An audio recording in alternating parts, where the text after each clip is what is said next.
সুপ্রিয় দর্শক, আপনি কি মিষ্টি কুমড়া চাষ করেন? জানতে চান মিষ্টি কুমড়া গাছে কি করলে দ্রুত স্ত্রী ফুল আসবে, সেই সাথে প্রচুর মিষ্টি কুমড়া ধরবে? ভিডিওতে দেখাবো এটি ছোট মিষ্টি কুমড়া গাছে কি কি সার প্রয়োগ করতে হবে এবং কি কি পদ্ধতি মেনে প্রয়োগ করলে দ্রুত যেমন স্ত্রী ফুল থাকবে, সেই সাথে প্রচুর পরিমাণে মিষ্টি কুমড়ার ফলন হবে। সেই সাথে থাকবে মিষ্টি কুমড়া গাছের বিভিন্ন টিপস, যেমন ছোট অবস্থায় যে এই জালিগুলো পচে নষ্ট হয়ে যায়, তো কিভাবে এই যে মিষ্টি কুমড়া জালিগুলো বাঁচাবেন তার একটা বিশেষ পদ্ধতি দেখাবো এই ভিডিওর মাধ্যমে। তো অবশ্যই ভিডিওটি না টেনে সম্পূর্ণ দেখুন। তো ভিডিও শুরুতে থাকবে একটি মিষ্টি কুমড়া গাছে যে চারা অবস্থায় বা যে কোনো বয়সের গাছ অবস্থায় কি কি সার প্রয়োগ করা যেতে পারে বা কি নিয়ম মেনে। তো তার জন্য প্রথমে একটি পাশনি দিয়ে গাছের চারপাশে ভাবে টেনে আগাছাগুলা মুক্ত করে মাটিটি খুঁড়ে নিতে হবে। দেখতে পাচ্ছেন মাটিটি খুঁড়ে নিলাম। তো খোঁড়ার সময় অবশ্যই খেয়াল রাখবেন মূল গাছের যে গোড়া থাকবে তার থেকে অন্তত 4 থেকে 6 আঙ্গুল দূরে একটি অগভীর নালা তৈরি করতে হবে। এটা কারণ হলো গাছের উপর যখন সার দেওয়া হয় অনেক সময় সার নষ্ট হয়ে যায় রোদের তাপে, কিন্তু আপনি যদি এভাবে নালা তৈরি করে সার দেন নালার ভেতরে, তাহলে পুরো সারটি গাছের শিকড় গ্রহণ করতে পারবে, কোনো সার নষ্ট হবে না। প্রথমে দিতে হবে 10 গ্রাম ইউরিয়া সার। অর্থাৎ ইউরিয়া সার দিলে কি হয়, এক হলো গাছের পাতা সবুজ হয়, সালোক সংশ্লেষণ বৃদ্ধি পায় এবং গাছের নতুন নতুন কুঁড়ি তৈরিতে সাহায্য করে। সাধারণত হলুদ পাতা যদি হয়ে যায় অবশ্যই ইউরিয়া সার প্রয়োগ করবেন। এরপরে থাকবে টিএসপি সার 20 গ্রাম। অর্থাৎ ইউরিয়া সার যে পরিমাণে দিবেন টিএসপি তার দ্বিগুণ দিবেন, এবং এই টিএসপি অবশ্যই অল্প বয়স থেকে দেওয়া উচিত, কারণ টিএসপি কার্যকারিতা শুরুতে একটু সময় লাগে, আর টিএসপি দিলে গাছে দ্রুত ফুলের কুঁড়ি আসতে শুরু করে। অবশ্যই টিএসপি সার দেওয়ার চেষ্টা করবেন। এরপরে থাকবে ডিএপি সার 10 গ্রাম।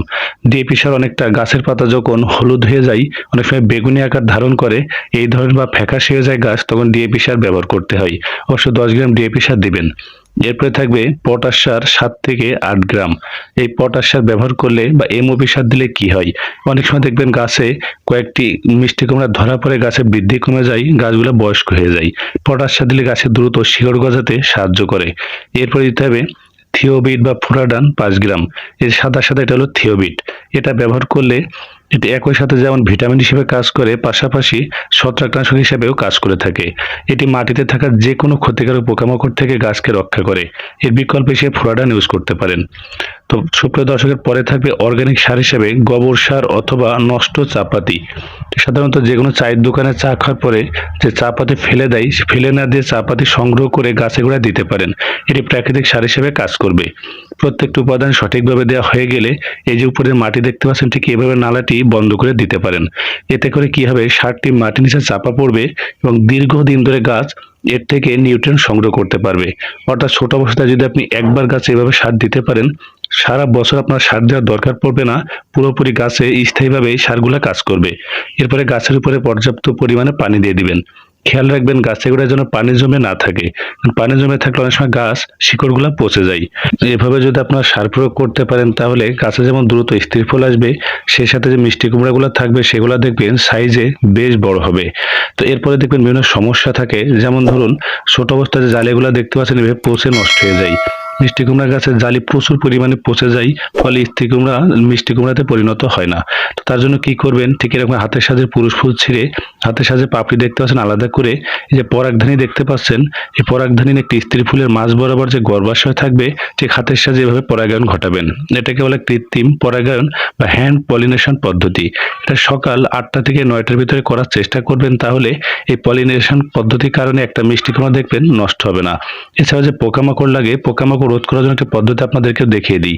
সেটা হলো প্রথমে একটি যে কোনো ওয়ান টাইম গ্লাস বা যে কোনো একটি পাত্র নিয়ে তার ভিতরে কিছু পরিমাণে পানি নিতে হবে। এটা যে কোনো পোকামাকড়ের বিরুদ্ধে কাজ করবে। তার জন্য প্রথমে একটি বড় সাইজের পেঁয়াজ নিয়ে পেঁয়াজটি ছোট ছোট করে কেটে পেঁয়াজের কুচি তৈরি করুন।